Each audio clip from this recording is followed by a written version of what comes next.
In the distant future, the galaxy was no longer a place of peace. Humanity had spread across the stars, establishing colonies on countless planets. But in their expansion, they awakened an ancient force, the Zorvax, a species of highly advanced and ruthless beings who had long remained dormant in the void.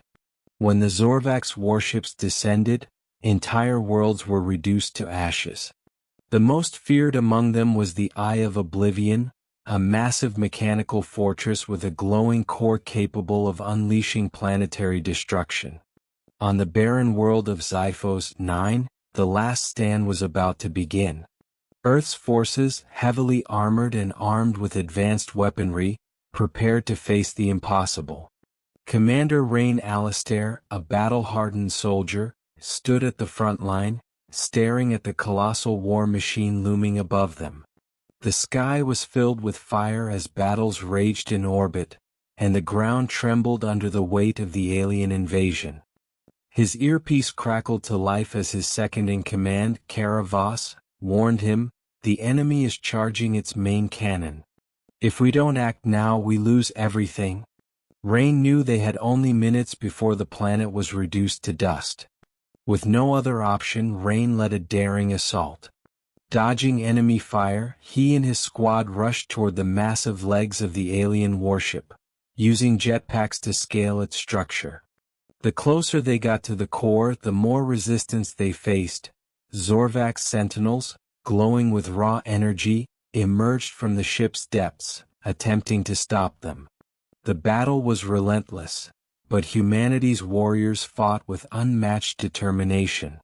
Reaching the ship's heart, a pulsing sphere of unimaginable energy, Rain and Kara set explosive charges around it. Just as the enemy AI activated emergency defenses, Rain gave the signal. The explosion that followed was blinding, shaking the entire battlefield. The Eye of Oblivion cracked, its energy spiraling out of control before collapsing into a fiery void. As the shockwave spread, the remaining Zorvax forces retreated into the darkness of space, their strongest weapon lost. Humanity had won, but the cost was great. As Rain stood amidst the ruins, watching the remnants of the enemy disappear into the void, he knew one thing for certain: this war was far from over.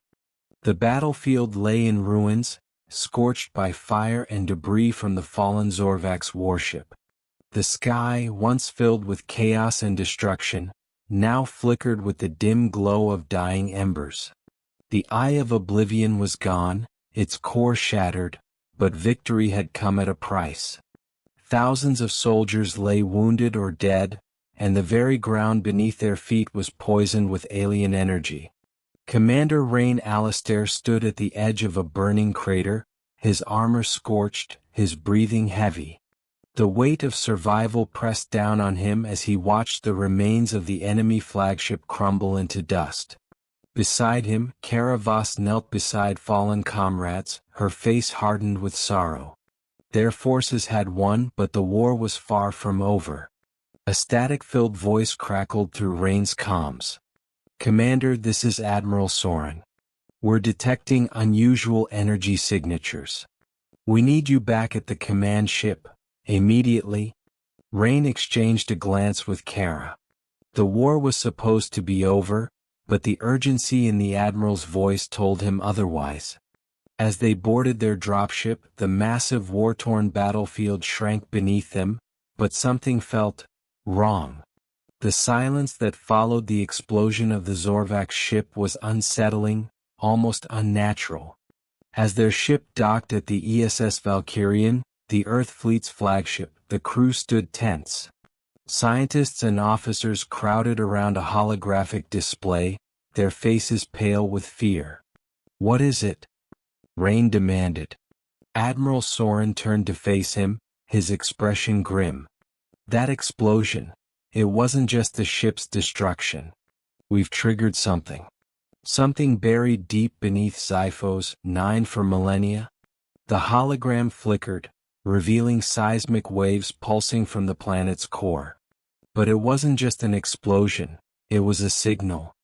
The Zorvacs weren't just invaders, Soren continued, his voice barely above a whisper. They were guardians. That ship, it wasn't attacking us. It was protecting the galaxy from what lies beneath. A deep rumble echoed through space as the planet itself began to crack. An unnatural, blood-red glow seeped from its surface, splitting mountains and turning the sky into an abyss of shadows. And then, through the void, something awakened. A signal pulsed through the darkness, reaching across the stars. Not a distress call, but a beacon. Something was coming. Rain felt a chill run down his spine. The Zorvacs were only the beginning. The real war had just begun.